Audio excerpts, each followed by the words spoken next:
Okay, so today I'm going to share a review or an introduction, depending on who you are, of Securely Pass. Some of you are new to the staff and you haven't seen it, and some of you haven't used it, so I'm going to kind of give you an overview. So to log in to your teacher account, you're going to use the Google button. You are not going to sign in here. Don't sign in here. Click the Google button, and then you're going to choose your account and continue, and it will flash the same login screen for a second. Just ignore it, and it brings you to your dashboard. So just to give you an overview of your dashboard, this little bubble at the top gives you a lot of the features that are used often. Just a quick thing that you can click on, and then you can close it out. You can see how many passes have gone out in the building so far today, how many are out and about at the current time, and what the limit is, how many you've had today, if any have been flagged for like timing out. On the left-hand side, you'll have your dashboard, which is where we are, any history that you've had going on during that day. If you need to create a teacher pass, I'll show you that, or an appointment, I'll show you that too. We're working on kiosk mode. We are so close.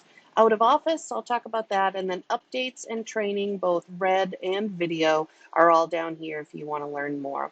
So I'm going to go to the dashboard, and let's say I'm teaching in class and I have a student in my class who needs to go to see Mrs. Brooks for something in technology. So um, I'm going to, as a student, I'm logged in as a student on the device next to me. So I'm going to request from my teacher, which is this fake account we're looking at. You can see up here in the corner, it's called Test Teacher. So I'm asking that person if I can go to see Mrs. Brooks.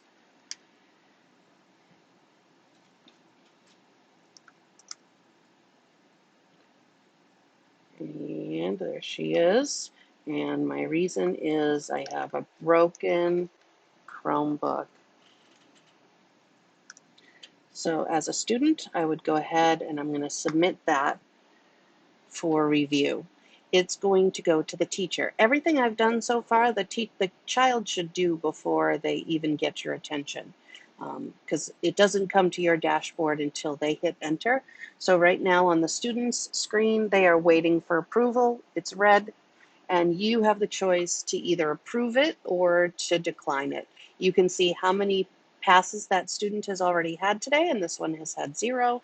I'm going to go ahead and approve it. And what's going to happen is at the same time, the student's pass is going to turn green and start counting. They might or might not be bringing their device with them. If they're going to the restroom, they're not bringing their device. If they're going to see Mrs. Brooks, then they probably should. And then on the other end, I'll bring you to this screen. If I go to this screen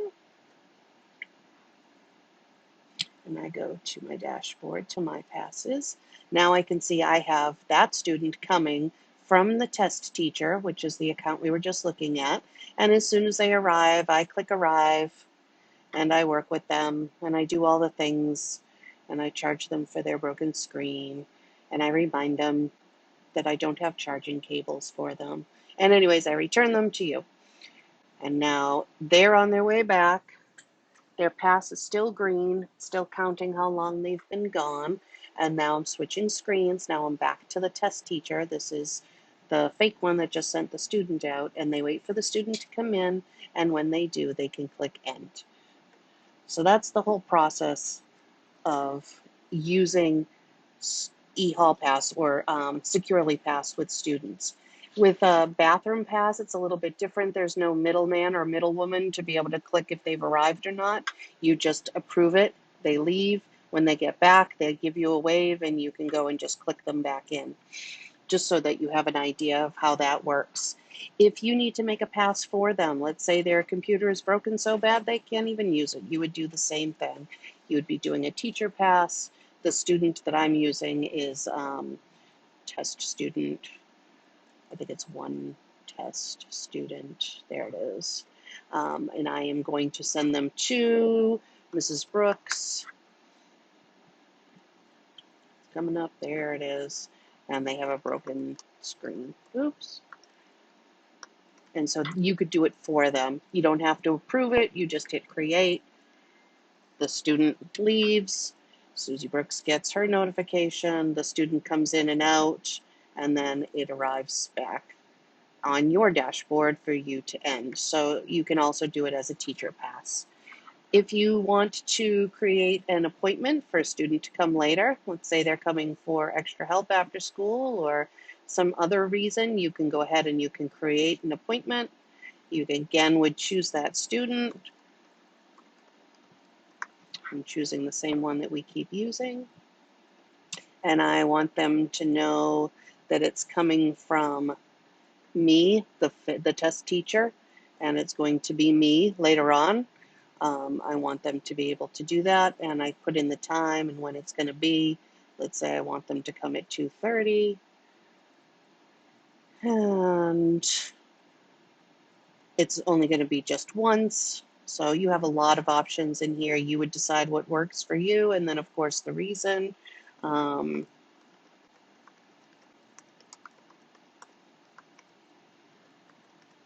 okay, they've removed the stickers from their computer. So this is a pass from me, or I could say from the system. I think it doesn't matter as much which one it is, but I'll go ahead and do that, and I'll do create. Oh, this field is required, so it's going to be after school. Nope, it's during school. I guess it's block 6. I'm just guessing. I don't know your blocks very well. And create. So now that student is going to get an invitation to come see you at that time. So now it's in their system. So later on, when they're ready, they can go to that pass. It's under appointments. And then they can go ahead and activate that pass, and then off they go. But obviously it's too early for that. So that's pretty much the gist of what you can do on Pass, on Securely Pass, or eHall Pass. Sorry, my phone's ringing again. I can't answer it right now. I'm not doing this over again. So if you have any questions, let me know. Those are the basics. If you can't get in, let me know. If a student can't get in, let me know. Remember to log in with the Google button, and remember to use Securely Pass every time a student leaves your classroom. Thank you.